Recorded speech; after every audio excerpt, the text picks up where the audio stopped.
គ្រោះធម្មជាតិបងប្អូនបាទខ្យល់ព្យុះនៅខេត្តសៀមរាបថ្ងៃទី16ខែ3ឆ្នាំ2025បងប្អូនបាទនេះបងប្អូនអើយបាទសូមបងប្អូនប្រុងប្រយ័ត្នទាំងអស់គ្នាបងប្អូនណាព្រោះប្រហែលថ្ងៃនេះគឺមេឃអត់ស្លាសោះនៅទទុំរហូតបាទមិនដឹងថាមានព្យុះបន្តទៀតឬមួយក៏យ៉ាងម៉េចទេបងប្អូនអើយបាទត្រូវប្រុងប្រយ័ត្នទាំងអស់គ្នាបងប្អូនមកមើលដើមឈើត្រេតចង់រលំហើយបងប្អូនហើយអ្នកដែលនៅក្នុងហេតុការណ៍ហ្នឹងគឺភ័យមិនស្ទើរទេបងប្អូនបាទខ្ញុំគ្រាន់តែឃើញហ្នឹងគឺខ្ញុំភ័យជំនួសបាទហើផ្ទះហើរបស់របរបាក់រោងបាក់អីខ្ទេចខ្ទីអស់បងប្អូនបាទសូមចូលរួមសោកស្ដាយផងបងប្អូនបាទនេះគឺយើងត្រូវប្រុងប្រយ័ត្នទាំងអស់គ្នា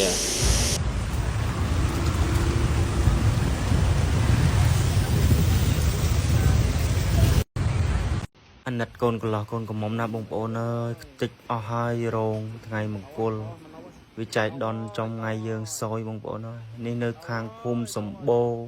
ស្រុកសាលាក្រៅខេត្តបៃលិនបងប្អូនខ្យល់ព្យុះលក្ខណៈថាភ្លៀងកក់ខែថ្ងៃដំបូងខែដំបូងអញ្ចឹងបងប្អូនអើយខ្ទេចអស់នេះមានអីក្រៅពីពាក្យសោកស្ដាយអាណិតកូនកន្លោះកូនកំមុំម្ចាស់ដើមការចុងភៅឬក៏បងប្អូនសាច់ញាតិអ្នកដែលធ្វើកម្មវិធីនេះបងប្អូនណាពេលខ្លះយើងគិតថាការខែប្រាំងហើយវាចំខែប្រាំងឥឡូវមកចំព្យុះចំ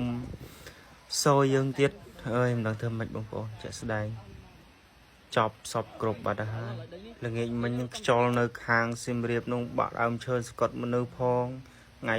16ខែ3 2025នៅដូចគ្នាបងប្អូនឥឡូវនៅបៃលិននេះទៀតមានច្រើនខេត្តហ្នឹងបងប្អូនដែលយើងអត់ទាន់ដឹងបាទសូមចូលរួមសោកស្ដាយនិងអាណិតជាពុនពេកបាទដល់ម្ចាស់កម្មវិធីដូចជាកូនកំឡោះកូនកំមុំបាទមិនគួរណាមកជួបរឿងបែបនេះសោះបងប្អូនអើយបាទខ្ញុំអាណិតសែនអាណិតជាពុនពេកបងប្អូនបាទ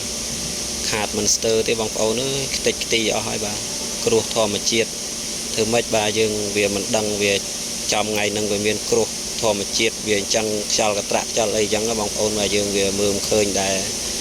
ហើយបាក់តិចទីអស់ហើយបងប្អូនអើយរោងបាទ